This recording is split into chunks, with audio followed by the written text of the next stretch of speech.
Hablemos de la economía de Argentina a pocos días de una elección legislativa que el gobierno considera clave para su proyecto. Los números oficiales indican que a pesar de la crisis financiera global, Argentina es el único país que no está en recesión y que por el contrario sigue creciendo. Pero indicadores privados dicen que el país sí está en recesión. ¿Dónde está la verdad? ¿En los números del gobierno o en las cifras del sector gubernamental? ¿Qué está pasando en la economía argentina? Se lo vamos a preguntar al economista Pablo Tigani, él es presidente de la consultora ACER en Buenos Aires. Pablo, muchas gracias por estar con nosotros. Gracias a usted, Luis Carlos. Pablo, la primera pregunta que quiero hacerle para ponernos todos en el mismo contexto y sobre todo nuestros televidentes en Estados Unidos, ¿usted comulga o no con las visiones políticas económicas de los Kirchner?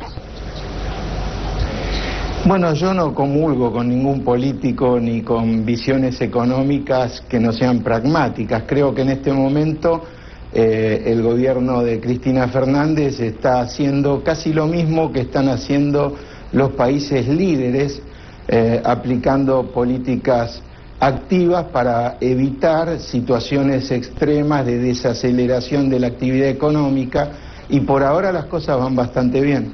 ¿Los números del Estado son números correctos? Porque ha habido muchas críticas con respecto a lo que dicen los números y lo que le está dando a los analistas de otros lugares.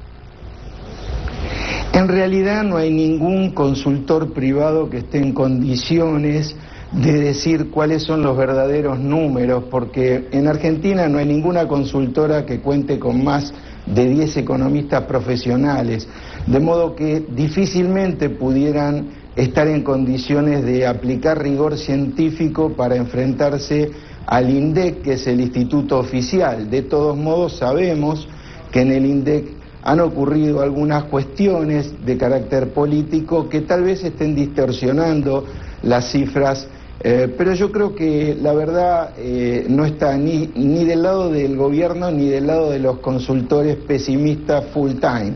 Es decir, ¿los números del INDEC, según su visión, son correctos?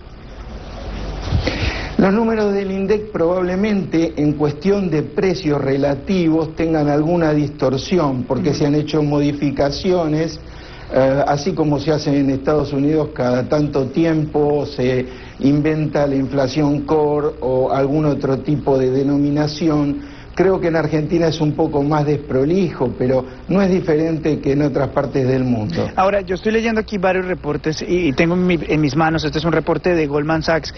Alberto Ramos, economista jefe en Goldman Sachs, deja abierta la posibilidad de que el INDEC y que los números próximos del INDEC no sean necesariamente los correctos. Esa sensación la hay afuera. Es la última pregunta que voy a hacer del INDEC porque hay muchas cosas de qué hablar, pero la sensación afuera es que no se dice mucho la verdad en Argentina. Bueno, sí, de todos modos Goldman Sachs es accionista de un multimedio en Argentina y también a veces hay que mirar los intereses y a quienes representan los que expresan. Los economistas siempre tenemos que decir cuál es la fuente y ya que usted la dijo también tenemos que decir que Goldman Sachs es accionista de un multimedio muy importante en Argentina que no se lleva muy bien con el gobierno. De todos modos, sí creo que en el INDEC hay distorsión en las cifras que se brindan. Ahora, Pablo, la otra pregunta que le quiero hacer es que hace poco en Argentina un taxista, un remisero como ustedes lo dicen, estaba un poco molesto y me dijo, oiga, ¿sabe qué es lo que está pasando en este país? Que se están haciendo las cosas mal porque, por ejemplo, aquí privatizaron los fondos de pensión y el gobierno le abre las puertas a empresas como General Motors y le da un montón de dinero que a la larga era nuestro dinero. O sea, hay muchos argumentos en contra de esta administración, pero en este punto clave de General Motors, ¿usted qué le respondería a ese remisero que me manejó tan buena gente desde el aeropuerto hasta el hotel? Bueno, yo creo que tan mal no le debe de ir a Argentina si en este momento le presta dinero a General Motors, y tampoco le va mal a Brasil, que le presta dinero al Fondo Monetario Internacional. Nos iba bastante mal hace 6 años cuando tanto el Fondo Monetario Internacional le prestaba plata a los países latinoamericanos como cuando dependíamos de la inversión extranjera directa en un modo sustantivo, y la verdad que estábamos atados a lo que sucediera o a las decisiones que se tomaban en los headquarters en el exterior.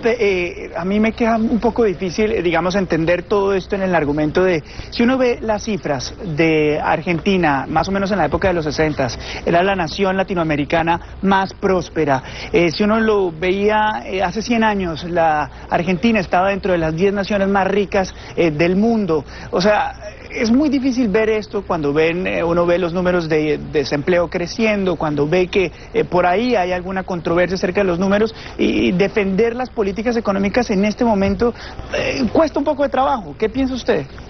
En comparación de todo lo que le acabo de decir. No, en primer lugar, le contesto lo más inmediato, que es el tema del empleo. El empleo todavía permanece por debajo de los 2 dígitos, o sea, el desempleo es de 1 dígito.